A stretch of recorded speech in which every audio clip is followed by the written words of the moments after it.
Despite positive economic growth forecast for the Pacific region this year, the region's outlook remains subject to significant risks, and there is considerable variability across 14 Pacific developing member countries. Developing member countries' economies were estimated to be contracted by 5.8% as the COVID-19 pandemic directly impacted tourism and trade flows and affected construction activity, according to the Asian Development Outlook 2021, ADB's flagship economic publication. In light of this regional economic growth prediction, the ADB predicts that the PNG economy will experience a moderate 2.5% growth as it recovers from a pandemic-induced recession in 2020.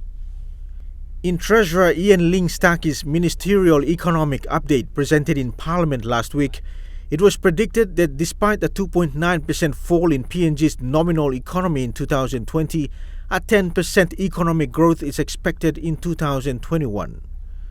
From 81.6 billion kina in 2020 to an estimated 90.3 billion kina in 2021. Prime Minister James Marape, in explaining the early Parliament adjournment last week, said it is a challenge for the government in trying to prevent the transmission of COVID-19 whilst maintaining a healthy economy for the country.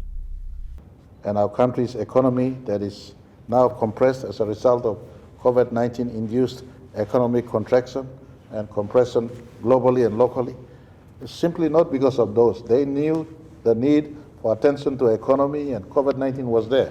But just for politics, they stood in the way of an adjournment for us to address COVID-19 and address other issues that are pertaining to our economy and to our country.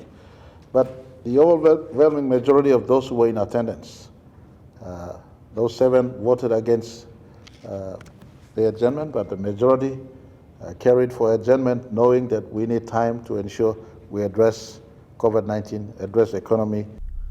Opposition leader Belden Nama, former Prime Minister Peter O'Neill and former Treasurer Charles Abel have criticized the government's predictions, attributing the Moody's credit rating of PNG's economy for 2021, which is for the country's economy to experience negative growth.